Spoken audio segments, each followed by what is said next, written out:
You can't take... No, Mary Ann, you come here to talk about something else. Mary Jane, sorry. Okay, I love Mary Jane, so I'll let her talk about anything she wants. Here you go. Thanks, Guru. What Guru and the gent before said is absolutely right. This is the time that we all, each one of us, must start educating ourselves about our governance structures, which includes the law, however you want to spell it. The current law is designed to drown you in things you cannot possibly understand, with terms and conditions that you cannot read, no matter what your prescription. And you know, frankly, who has time? So please, every one of you, right now, so I started doing this about 6, 7, 8 months ago now, and I thought, for fun, I will discharge a liability. So I started listening to Tom Barnett, who's a very easy entree into understanding how to hold your position. And his teacher was Mark Patelik. I don't know if anyone knows, Solutions Empowerment, another place.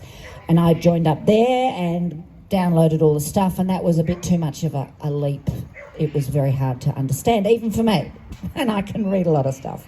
And then I found another teacher, and this lovely lady does nothing publicly. It's a private invitation-only workshop. So if you're interested, come up later and ask me about it. But the gents here today seem like that they've got a good education program. But let me tell you, you must be willing to choose to do it.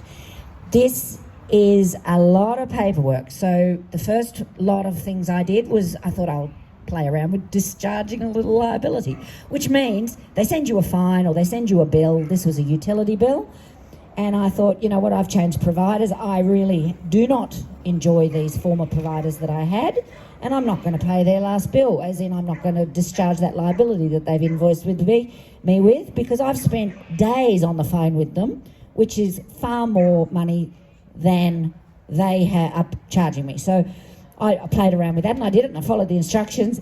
And, you know, you really have to know your stuff. You make one little mistake and they go, oh, you know, you called us ABC Limited. But we're not. We're an ABC. It's got to be absolutely word perfect. There was one tiny little thing that I got. Anyway, that's fine. So I used that as a learning experience. It wasn't going to break the bank. They weren't going to take me to court. The worst they did was to on-sell the debt, the liability, to a debt collector. Now, once they've on-sold it to a debt collector, that liability has been discharged, so you can play around with that if you want. Personally, once I started doing this, I thought, you know what, I've learnt about that, and I actually paid it, you know? But I got a 20% discount because they offered it to me. So, you know, that was a learning experience, and I got a 20% discount. So that was my small choice.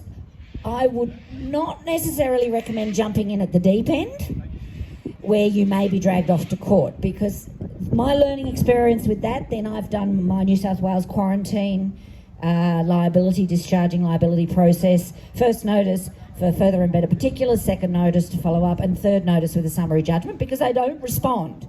This is files and files and files of paperwork. Great to learn the language and the legal system with. They don't respond. They will never respond except to say, you need to pay us this money. But anyway, so that's sort of sitting over there, ticking away. They've sent me some things. The best thing you can ever do when somebody sends you something in a way... So, for example, I say you must only communicate with me via registered mail.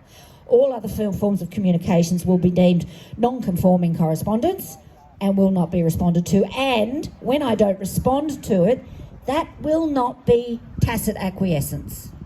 Because one of the things, if you don't respond to something, if you are silent, if you ignore something, that is considered tacit acquiescence, which is your consent. So you must say, no, I do not consent. So anyway, so the New South Wales Revenue one's ticking along over there. We'll just, you know, they've got my summary judgment. We'll just leave that one to fester. It'll be interesting. So then, who has anything to do with aged care here? Anybody got elderly parents or relatives locked up? Yeah. So you can play around with all the discharging liability stuff, but if you've got, it's a lot of paperwork, and if you've got any energy or time or willingness to look at the law, please join me to put the aged care sector on further notice. I've been wrapped up in court. I don't know how many hundreds of pages I've filed to protect my mum. Even under their own statutory legislation, I am advocating for her wishes. I am not putting her at significantly adverse impact, and I am not interfering with her life more than is necessary. And yet, the court ignores all that. The gent before said, yeah, they just ignore it and they do whatever they want. So what I'm doing now is just yesterday I sent off another 4 notices to the Attorney General in Canberra, the head of the Justice and Safety Commission Directorate, and then somebody else in there somewhere, and then the President of the ACT Civil and Administrative Tribunal. And these are all formal notices as a sovereign living woman and also as the beneficiary of the estate of the all caps name. So this is what I'm doing, and I am asking that, I'm putting them a notice. And do I expect to win in their court system? No, not necessarily. I mean, please help me, that'd be great. But what I'm doing is laying the paperwork for when the time comes, so that none of these criminals who are imposing these inhumane and unjust systems on our elderly, the vulnerable, who have been locked up months on end, alone, away from friends and family, that when the time comes for these guys to be held accountable, there is a paper trail to show clearly that they were advised, they were informed, they were asked to provide evidence, and they did not. And that is where we can all join hands. So, yes, by all means, don't register your car, don't pay fines. It's not a lot of paperwork.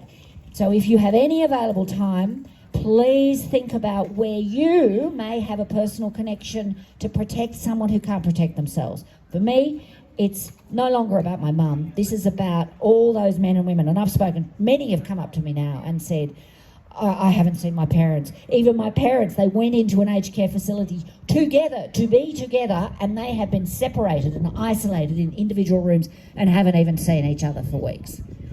So please, just have a little think about that. So that's Mary Jane Liddycoat from doing all the stuff in Canberra. But I am also Mary Jane Liddycoat from the Informed Medical Options Party, because I will do whatever it takes.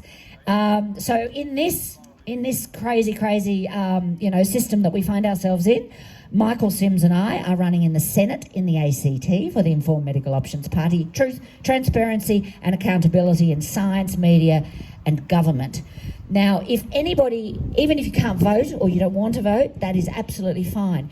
These little bits of how to vote cards and other little flyers we've got are a little tool that we can use to get in front of everyday Australian men and women out there who are not willing to see that anything is wrong with the world, but they may look at something different for the election coming up. So if you've got any available time, huge shout out. Ivor, where are you, Ivor? Thank you. Ivor's fantastic. Jane, where's Jane?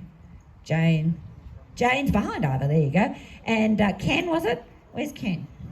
Oh, look, they're all over there. Thank you. These wonderful, and also there's Christine Keane, who's been around, and there's a handful of other people who have been helping Letterbox drop these. And of course, the lovely Matthew, who's doing my video, is also helping. So if you can do anything to help get these out in front of everyday normal Australian women who may almost be ready to start thinking something different. And someone read this the other day and they went, oh my God, are these your policies? I'll vote for you. So that was positive, so you don't see this and you don't know. So thank you very much to the organisers today. And don't forget, next week is a big one where we will have hopefully other candidates coming up and speaking. Mary Jane Liddycoat, Informed Options Medical Party, Vote 1, ACT Senate. Thank you. Thanks, Mary Jane. Okay, so we've got a few other people